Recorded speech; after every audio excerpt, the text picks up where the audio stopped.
A pesar de la distancia que nos separa unos de otros, Dios continúa permaneciendo en nosotros. Bienvenidos al culto de acción de gracias de la comunidad evangélica Amados de Dios, llamados a ser santos, llevando la palabra de Dios a todo pueblo y nación. Comenzamos. De la muerte me quitó, para mí ya no hay condenación, hay libertad.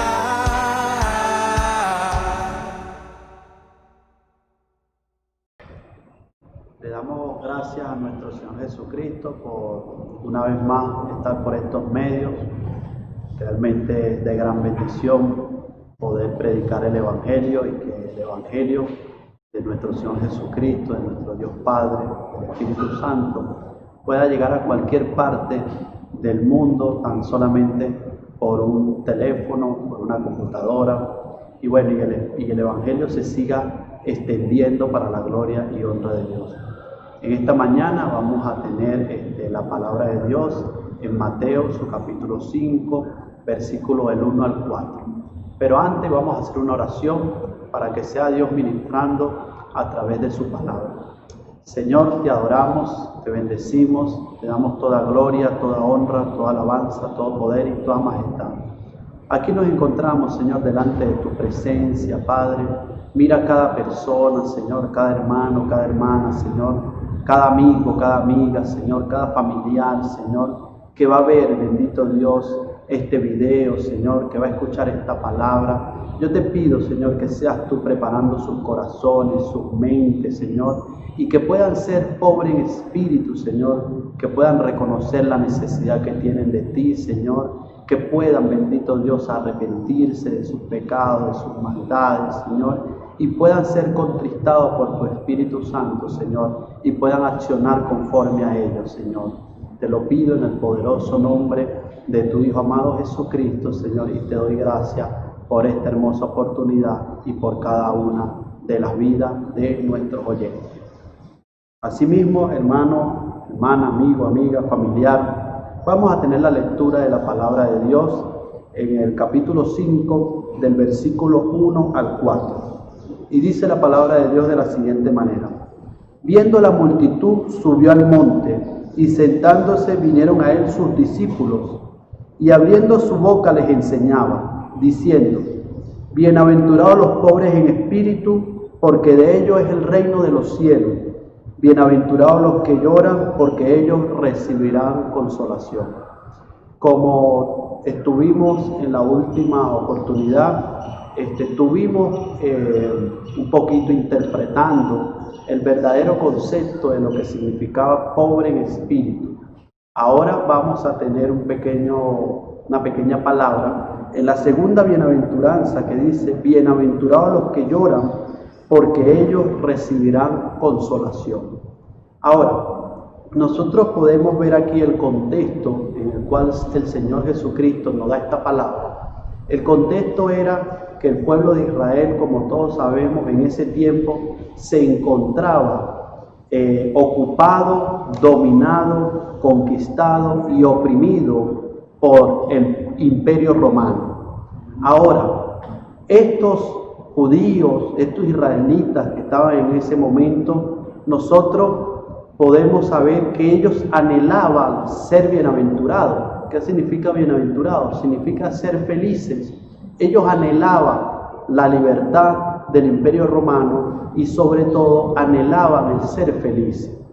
Ahora aparece en escena nuestro Señor Jesucristo y les dice: bienaventurados los pobres en espíritu, porque de ellos es el reino de los cielos.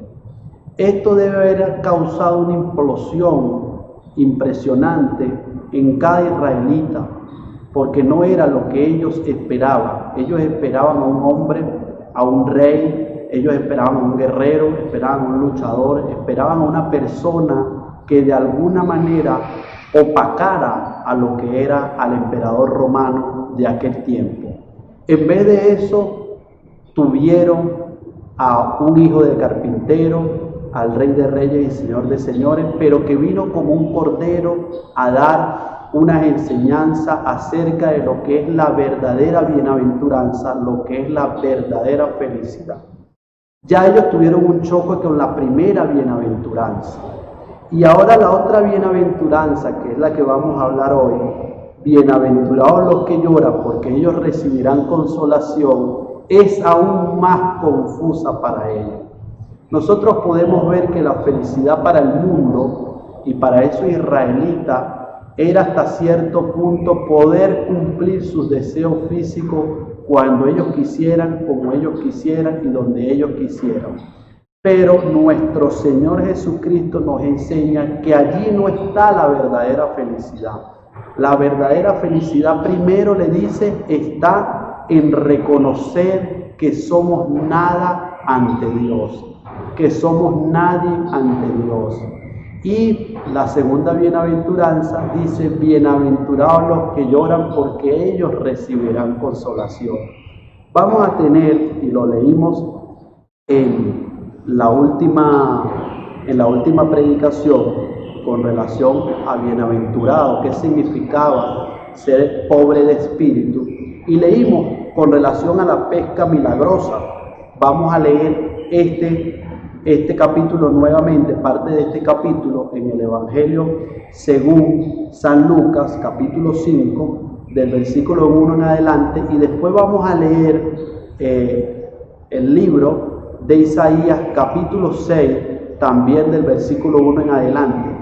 Y vamos a ver cuáles son las reacciones que tienen estos hombres en la pesca milagrosa ante Jesús, y vamos a ver la reacción de Isaías que tiene ante el trono de Dios cuando ve la visión de lo que fue su llamamiento. Y dice la Escritura: aconteció que estando Jesús junto al lago de Genezaret, el gentío se agolpaba sobre él para oír la palabra de Dios, y vio dos barcas que estaban cerca de la orilla del lago, y los pescadores, habiendo descendido de ellas, lavaban sus redes. Y entrando en una de aquellas barcas, la cual era de Simón, le rogó que la apartase de tierra un poco, y sentándose enseñaba desde la barca a la multitud. Cuando terminó de hablar, dijo a Simón: boga mar adentro y echa vuestras redes para pescar. Respondiendo Simón le dijo: Maestro, toda la noche hemos estado trabajando y nada hemos pescado, mas en tu palabra echaré la red. Y habiéndolo hecho, encerraron gran cantidad de peces y su red se rompía. Entonces hicieron seña a los compañeros que estaban en la otra barca para que viniesen a ayudarle, y vinieron y llenaron ambas barcas de tal manera que se hundía. Viendo esto, Simón Pedro cayó de rodillas ante Jesús diciendo: apártate de mí, Señor, porque soy hombre pecador. Porque por la pesca que habían hecho, el temor se había apoderado de él y de todos los que estaban con él.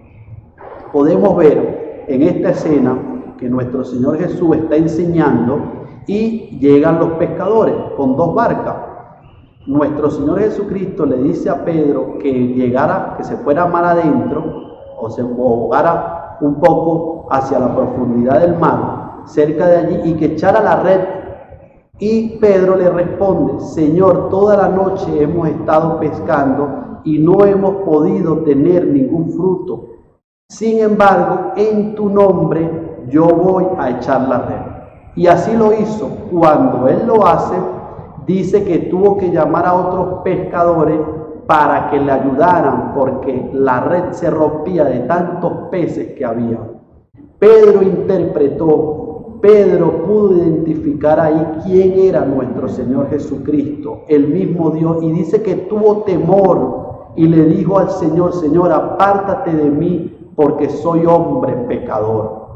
Y aún los que estaban alrededor de él, dice que tuvieron gran temor. Allí está, cuando nosotros tenemos delante de nosotros al Rey de Reyes y Señor de nosotros y Señor de Señores, podemos entender que ante Dios somos absolutamente nada. Y es allí donde nos dice la primera bienaventuranza: bienaventurados los pobres en espíritu, porque de ellos es el reino de los cielos. O sea, el reino de los cielos es exclusivamente de la persona que es pobre en espíritu, que reconoce que ante Dios es absolutamente nada. Ahora veamos en Isaías su capítulo 6, cuando nuestro Señor le hace llamamiento al profeta Isaías. ¿Qué sucede?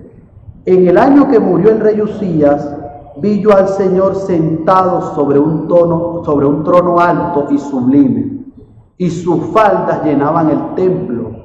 Por encima de él había serafines, cada uno tenía 6 alas, con 2 cubrían su rostro, con 2 cubrían sus pies, con 2 volaban.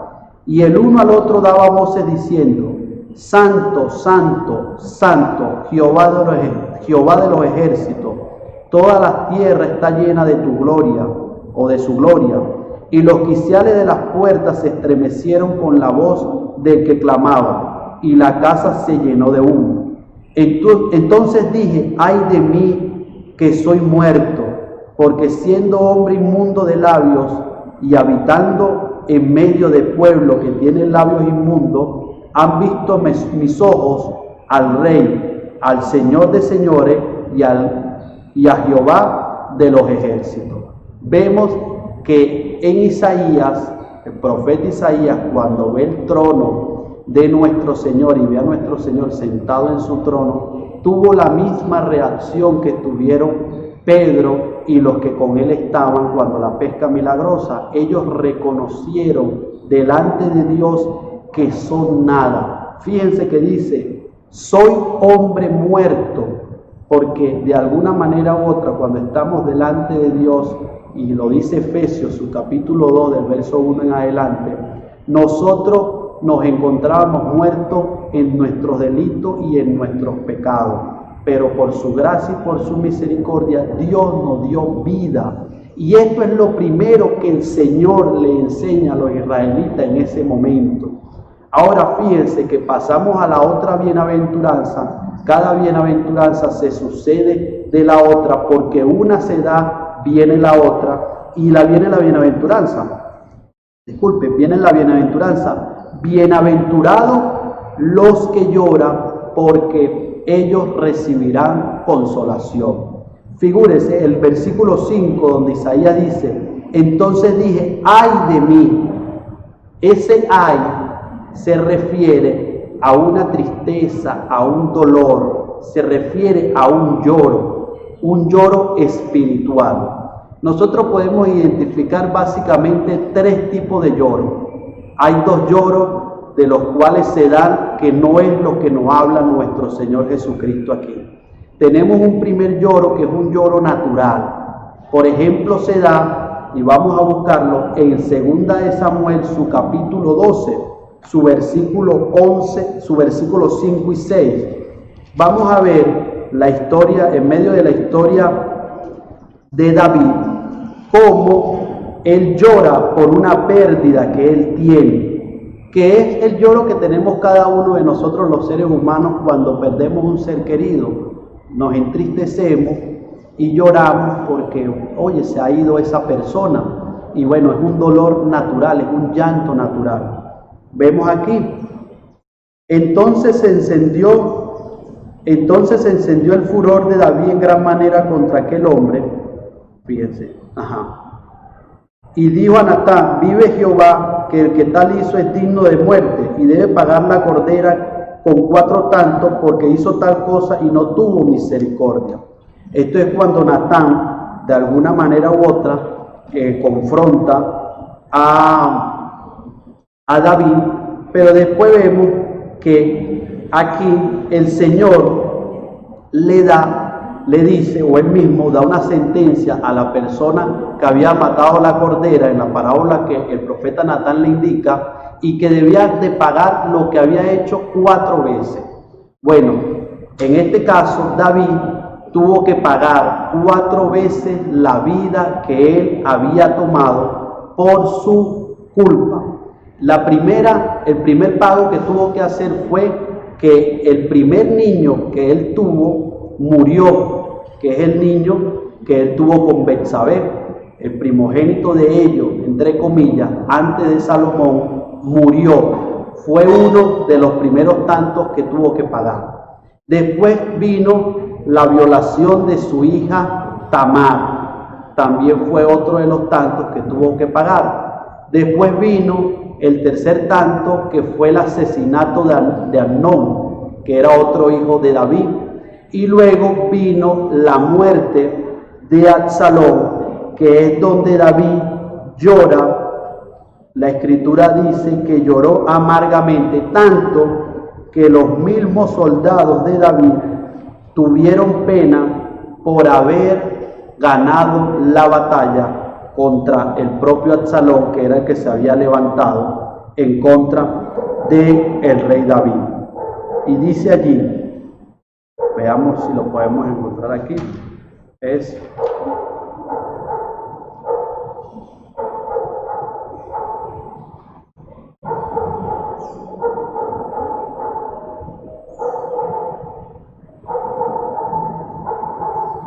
la muerte del hijo de David.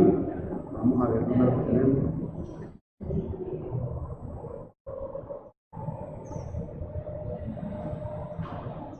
Creo que es versículo.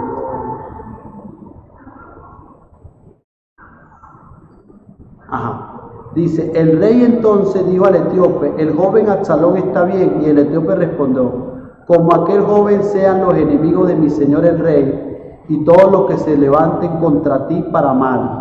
Entonces el rey se turbó y subió a la sala de la puerta y lloró. Y yendo decía así, hijo mío Absalón, hijo mío Absalón, ¿quién me diera que muriera yo en lugar de ti, Absalón, hijo mío, hijo mío? Figúrense, ahí tenemos un lloro que es de alguna manera natural por la pérdida de un ser querido. También hay un lloro de manera natural que es, por ejemplo, cuando nuestros niños hacen una fechoría y nosotros le damos una reprensión, una disciplina, ahí el niño también llora, eso es un lloro natural. Pero esos lloros no son los lloros que se refiere con relación a la bienaventuranza. También tenemos un lloro que aquí también lo podemos identificar con lo que sucedió con David, que es un lloro por consecuencia de nosotros haber cometido un pecado. Por ejemplo, hay un lloro, hay un delincuente, está robando, lo atrapan y cuando está en la cárcel, este delincuente empieza a llorar. Pero él no empieza a llorar por reconocer que había hecho mal, sino él empieza a llorar por las consecuencias del pecado. También tenemos, por ejemplo, acá, cuando no se le vendió la viña de Nabot. Aquel rey dice que se fue a su casa, de alguna manera u otra, le dio a entender a su esposa que estaba mal, que estaba triste, porque no se le había vendido una viña, y ese es un lloro también de una persona malcriada, de una persona que hasta cierto punto quiere hacer un pecado, quiere cometer una fechoría, pero como Dios en su misericordia se lo impide, esta persona llora por eso. Pero esto tampoco se refiere al lloro que se está refiriendo aquí en la bienaventuranza, su versículo 4 del capítulo 5 de Mateo. El lloro que se está refiriendo aquí es un lloro espiritual, que es con relación a lo que leímos en Isaías, su capítulo 6, su versículo 5, cuando el profeta dice, ¡ay de mí! O sea, el profeta reconoció que era nada delante de Dios y después emocionalmente él llora, pero él llora porque él sabe que delante de Dios es un pecador, que delante de Dios él no merece sino la condenación eterna. Mas sin embargo, Dios se revela a nuestra vida, y cuando Dios se revela a nuestra vida, entonces nosotros en nuestra condición pecaminosa, en nuestra condición de pecado, nosotros lloramos por esa condición. Este lloro espiritual nos va a llevar a nosotros a lo que es el arrepentimiento, en nosotros arrepentirnos, en nosotros saber que no tenemos ninguna cosa que demandar ante Dios, Por eso es que antecede primero el pobre en espíritu, que reconoce que delante de Dios es nada, después emocionalmente entiende que debe tener un dolor, una tristeza por ser pecado, por tener esa naturaleza pecaminosa. Y ahí entra en escena nuestro Señor Jesucristo. Por ejemplo, tenemos la primera epístola del apóstol San Juan, capítulo 1, versículo 9, que dice que nuestro Señor Jesucristo nos limpia con su sangre preciosa de todo pecado, de toda maldad. Y allí entonces nosotros entramos a la presencia de nuestro Señor, llorando, dándole gracias, alabando y glorificando su nombre. Vean, vamos a ver parte de esto en Isaías, su capítulo 61, del versículo 1 al 3, porque ya aquí entramos a lo que es, ya pudimos ver cuál es el lloro al que el Señor se refiere en la Escritura, en la bienaventuranza, que es un lloro espiritual, es un lloro de tristeza por nuestra condición, por el pecado. El cristiano llora aún por los pensamientos que tiene, no ha cometido el hecho, pero con solamente él saber que pudiese cometer ese pecado, ya eso lo lleva a él a contristarse. Por eso es que la palabra de Dios dice que un corazón contrito y humillado no despreciará a nuestro Señor. Y es así como los hijos de Dios entran ante la presencia de Dios. Es exclusivo. Solamente los que lloran pueden ser consolados. El llorar es un don que Dios nos da. El que nuestro corazón se contriste, se humilla ante Dios, es un don de Dios. Que Dios permita que nuestro corazón sea compungido. ¿Por qué? Porque aquí vamos a leer entonces Isaías, su capítulo 61, del versículo 3 en adelante, y esto tiene que ver con nuestro Señor Jesucristo, porque esto fue lo que Él dijo en Lucas, su capítulo 4, y dice de la siguiente manera: el Espíritu de Jehová, el Señor, está sobre mí, porque me ungió Jehová. Me ha enviado a predicar buenas nuevas a los abatidos, a vendar a los quebrantados de corazón, a publicar libertad a los cautivos y a los presos apertura de la cárcel, a proclamar el año de la buena voluntad de Jehová y el día de venganza del Dios nuestro, a consolar a todos los enlutados, a ordenar que a los afligidos de Sión se les dé gloria en lugar de ceniza, óleo de gozo en lugar de luto, manto de alegría en lugar del espíritu angustiado. Serán llamados árboles de justicia, plantío de Jehová para la gloria suya. Fíjense todo lo que el Señor nos promete. Nos promete un óleo de alegría, un manto de contentamiento, plantío de Jehová para la gloria suya. Pero antes de eso, recuerden lo que estamos leyendo en los mismos párrafos, en los mismos versículos, que Él dice que Él venda a los quebrantados de corazón, que Él, dice aquí, consuela a todos los enlutados, que en lugar de ceniza habrá óleo de gozo. Pero para nosotros poder ser consolados por nuestro Señor, primero tenemos que vestirnos de ceniza, enlutarnos, tenemos que angustiarnos, tenemos que verdaderamente llorar por nuestros pecados, arrepentirnos. Y ese es el Evangelio. El Evangelio trata directamente al corazón. El Evangelio no tiene que ver con nada externo. No tiene que ver con una corbata, no tiene que ver con una falda. El Evangelio tiene que ver con que Dios nos empieza a limpiar a nosotros desde adentro hacia afuera. Porque del corazón es que nacen las envidias, las orgías, la fornicación, el adulterio, la guerra, los pleitos. Y es allí donde nosotros debemos entregarnos a Dios en nuestro corazón, que nuestro corazón empiece a ser cambiado, renovado, limpio por el sacrificio perfecto en la cruz del Calvario.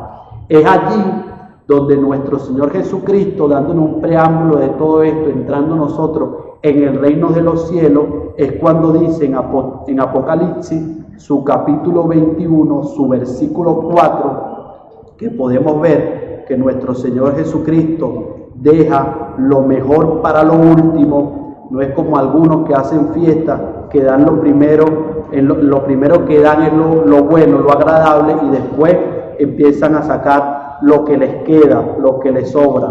No, nuestro Señor Jesucristo nos bendice, nos da la jarra del Espíritu, pero luego va a venir una manifestación completa, una manifestación gloriosa de Él hacia nosotros y en consolación a cada uno de nosotros. Y podemos leerlo palpablemente en el capítulo que se titula Cielo nueva y tierra nueva. Capítulo 21, versículo 4 dice: enjugará Dios toda lágrima de los ojos de ellos, y ya no habrá muerte, ni habrá más llanto, ni clamor, ni dolor, porque las primeras cosas pasaron.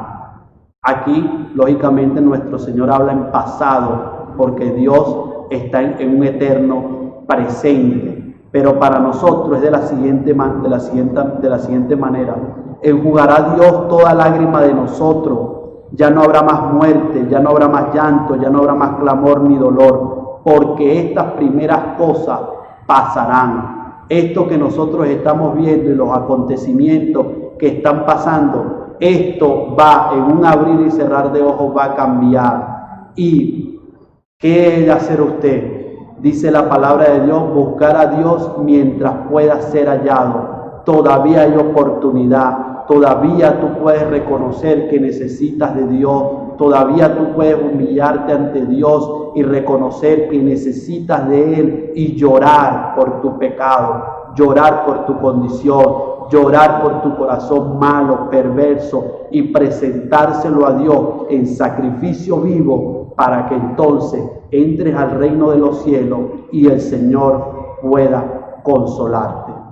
Esta es la palabra que Dios trajo el día de hoy para cada uno de nosotros. El que tenga entendimiento entienda, y bueno, vamos a seguir tratando esta bienaventuranza a medida de las oportunidades que Dios nos abre para que podamos tener un conocimiento profundo de lo que nuestro Señor Jesucristo quiso decir verdaderamente en el Sermón del Monte.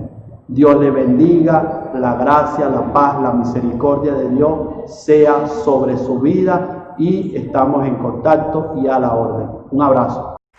Estimados hermanos y amigos, será hasta el próximo domingo, donde una vez más estaremos llevando la palabra de Dios a todo pueblo y nación. Les bendice en el nombre del Padre, y del Hijo, y del Espíritu Santo, la comunidad evangélica Amados de Dios, llamados a ser santos. Dios les bendiga. Las cadenas de la muerte